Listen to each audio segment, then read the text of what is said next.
8월 20일 새벽기도 오신 여러분 주님의 이름으로 환영합니다. 오늘은 도피성 되신 그리스도 예수라고 하는 제목으로 말씀을 나누도록 하겠습니다. 이 본문의 내용은 도피성에 대한 이야기입니다. 하나님께서 가나안 땅을 12지파에게 모두 분배를 하셨습니다. 이스라엘 지파는 이제 믿음으로 그 땅을 취하면 되는 것이죠. 그러나 하나님께서 레위 지파에게는 12지파로부터 각각 성 4개씩 48개의 성을 받도록 하셨습니다.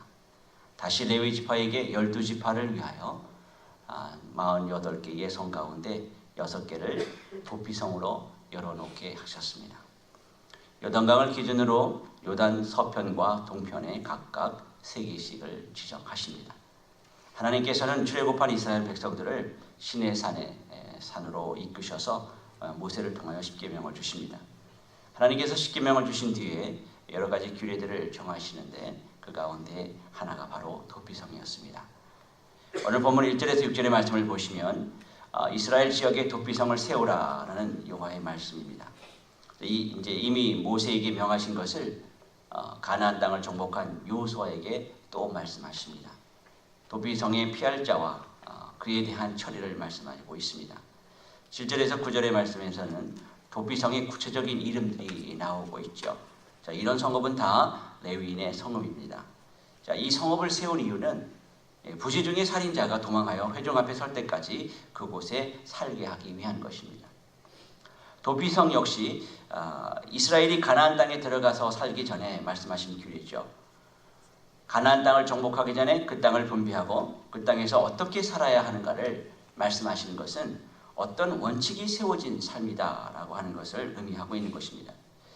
그래서 제비뽑기로 땅을 분배하는 것은 하나님의 은혜로 얻은 땅이라고 하는 원칙 아래서 주신 것에 감사하고 살아야 한다라고 하는 것을 말하고 있는 것입니다.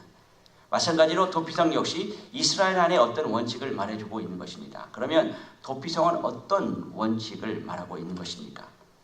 본문 2절과 3절을 보시면 이스라엘 자손에게 말하여 이르기를 내가 모세를 통하여 너희에게 말한 도피성들을 너희를 위해 정하여 부지 중에 실수로 사람을 죽인 자를 그리로 도망하게 하라. 이는 너희를 위해 피의 보복자를 피할 곳이니라. 이렇게 말씀하고 있습니다. 도피성이라고 하는 것은 살인자의 목숨을 구하기 위한 성입니다. 그러나 모든 살인자에게 해당되는 것이 아니라 실수로 사람을 죽인 자에게만 해당되는 도피성이죠. 민수기 35장을 보시면 자세한 내용이 나옵니다. 불의의 사고로 사람을 죽이게 된 자가 이 성으로 피하도록 되어 있는데 이것은 죽은 자의 그 친족의 보복으로부터 피하기 위해서 내려진 조치이죠. 피의 보복자라고 하는 것은 죽은 자의 억울함을 복수하는 사람을 뜻하는 것입니다. 자, 그들의 복수로부터 살인자를 보호하는 것이 도피성입니다. 하나님께서 도피성 제도를 두신 이유가 무엇입니까? 이것은 이스라엘이 자유의 몸이 되고 가나안 땅에서 살아갈 수 있게 된 것이 누구 때문이냐라고 하는 것을 보여주기 위한 것입니다. 여호수아 20장에서 도피성 6개를 설치합니다. 7절에서 9절의 도피성은 요단 동편에 3개, 요단 서편에 3개, 6개를 두었습니다. 먼저 요단강 서쪽에 위치한 3개의 도시를 보면 가장 위쪽에 위치한 게데스와 세겜과 가장 아래에 위치한 헤브론을 보면은요. 첫 번째 게데스는 거룩하다라는 의미를 가지고 있는 단어죠. 갈릴리 지방 납달리 지파 영내에 있는 북부 도피성인데 레위 쪽 게르손인의 성입니다. 또 바락의 고향이기도 하죠. 두 번째 세겜은 어깨에 짐을 지다라는 의미가 있습니다. 에브라임 지파 영내에 있으니 에발산과 그리심산 골짜기에 위치하고 아브라함의 자손에게 약속에 받은 땅이고 요셉의 회골이 매장되어 있는 곳이죠. 사마리아인의 수도이기도 합니다. 세 번째 헤브론은 친구라는 의미입니다. 남쪽 유다 지파에 속한 도성인데 세계에서 역사가 가장 오래된 도성 중에 하나로 본래는 아낙 자손들이 거주하였고 옛 이름은 기럇 아르바이죠. 아브라함의 막벨라 굴이 있고 다윗이 7년 동안 수도로 정한 도시이기도 합니다. 요단 동편의 위쪽 도시로부터 보면은요, 바산 곤란의 곤란이라고 하는 것은 기뻐하다라는 의미를 가진 단어입니다. 므낫세 지파 영지에 속하고 레위 지파 게르손 자손에게 이양이 되었습니다. 다섯 번째로 길르앗 라못의 라못은 영광스럽게 하다라는 의미입니다. 가치파 영지에 속하고 레위인의 성읍입니다. 아합이 전사하고 예후가 기름 부음 받은 땅이기도 하죠. 여섯 번째로 베셀은 요새라는 의미가 있습니다. 납달리 지파 영지에 속하고 레위인의 성읍으로 무라리인에게 주었습니다. 모압 고지 동편에 있었죠. 자, 지금 6가지 도피성의 이름을 말씀을 드렸습니다. 그런 의미가 들어있는 걸 여러분 기억하십니까? 도피성의 이름이 거룩하다, 어깨에 짐을 지다, 친구, 기뻐하다, 영광스럽게 하다, 요새입니다. 자, 이렇게 하나님께서 도피성을 정하신 도시의 이름들을 통해서 드러내시는 예수 그리스도의 복음의 내용이 확인됩니다. 예수 그리스도는 우리의 도피성이십니다. 신명기를 우리가 다루었지만 신명기에서 하나님은 이스라엘 안에 도피성을 두시고 그 도피성에는 대제사장을 두셨습니다. 그리고 도피성으로 피한 살인자는 도피성에 의해서 보호를 받다가 그 대제사장이 죽으면 자위의 몸이 됩니다. 자, 이런 제도를 주신 것은 이스라엘 땅의 원리를 보여주고 있는 것입니다. 이스라엘 땅은 하나님의 약속의 땅입니다.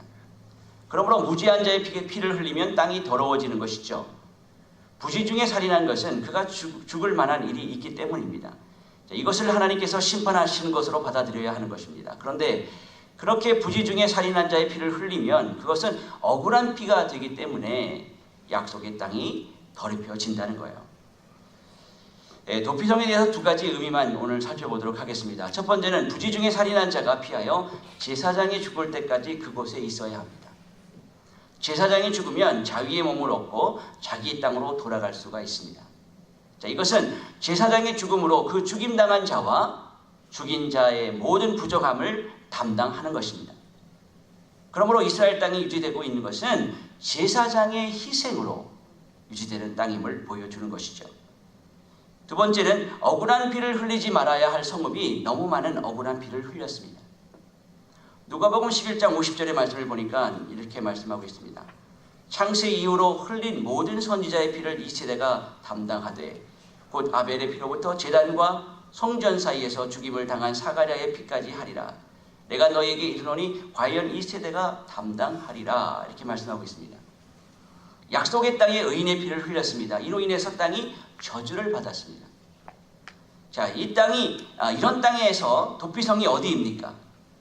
히브리서 6장 17절에서 20절 말씀을 보면요, 하나님은 약속을 기업으로 받은 자들에게 그 뜻이 변하지 아니함을 충분히 나타내시려고 그 일을 맹세로 보증하셨나니 이는 하나님이 거짓말을 하실 수 없는 이 2가지 변하지 못할 사실로 말미암아 앞에 있는 소망을 얻으려고 피난처를 찾는 우리에게 큰 안위를 받게 하려 하심이라.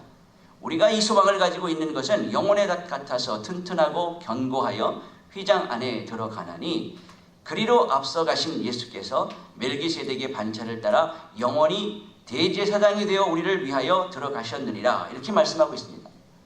성도에게 있어서의 도피성은 예수 그리스도입니다. 세상에서 애매한 고통을 당하고 억울한 일을 당한다 해도 이 모든 것을 알고 계시고 우리를 위해 모든 것을 담당하시는 주님이십니다. 영원한 대제사장이 단번에 죽으심으로 영원한 속죄를 이루어 내셨습니다. 자, 모든 것이 예수 그리스도께서 흘리신 피의 은혜를 말하고 있는 것이죠. 도피성으로 피한 살인자는 대제사장의 죽음으로 자유를 얻습니다. 대제사장이 죽기 전에는 그도 도피성이라고 하는 제도에 매어야 합니다. 성 밖으로 나올 수가 없었던 것입니다. 그러나 대제사장이 죽으면 자유의 몸이 되는 거예요. 자, 이것이 바로 성도입니다. 하나님은 이스라엘 백성들이 은혜 안에서 살기를 원하셨습니다. 그들의 자유는 오직 어린 양의 피로 인해서 주어진 자유였음을 잊지 않기를 원하셨습니다.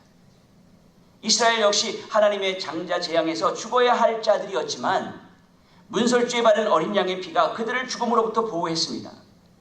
그리고 가나안 땅에서 살아가는 자유의 몸이 된 것이죠. 이것을 잊지 말라고 그들 안에 도피성을 세우신 것입니다. 그러니까 도피성을 볼 때마다 무엇이 그들을 죽음으로부터 보호했는지, 그리고 무엇으로 인해서 자유를 얻게 되었는지 항상 기억하며 살라는 것입니다.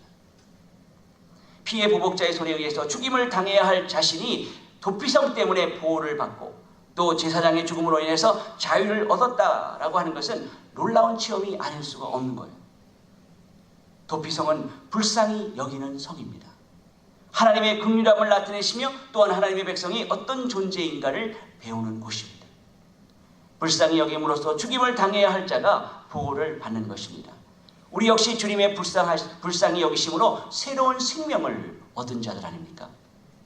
이 사실을 믿는다면 여러분은 용서를 받기에 용서할 수 있는 사람으로 새롭게 태어난 존재들입니다. 예수님은 베드로에게 이렇게 말씀하셨죠. 용서하라. 70번씩 7번이라도 용서하라 라고 말씀하셨습니다. 자, 이것은 매 순간 가장 완전하게 용서하라는 말입니다. 이미 여러분은 어떻게 인간이 그럴 수 있는가라고 생각할지 모릅니다. 그러나 예수님께서는 용서를 해야 한다라고 하는 것을 말씀하시는 것이 아니라 용서할 수 있는 자로 우리는 변화될 것을 말씀하고 있는 거예요. 예수님의 십자가가 용서할 수 있는 자로 새롭게 만드실 것이기 때문인 것입니다. 사랑하는 성도 여러분, 예수님은 교회의 도피성이다 라고 하는 사실을 잊지 마시기 바랍니다. 예수님은 스스로 자원해서 우리의 도피성이 되셨습니다. 우리 모두가 주님의 용서로 살아가는 자들입니다. 그리스도의 피가 우리를 보호하십니다. 하나님의 긍휼이 우리를 사망에서 생명으로 건지셨습니다. 날마다 도피성에 있는 예수님을 바라보며 살아가는 저와 여러분들이 되시기를 소원합니다. 진심으로 주님을 바라보고 사신다면 우리의 마음은 예수님의 용서와 긍휼하심으로 채워질 것입니다. 또한 진정한 용서를 배우게 될 것입니다.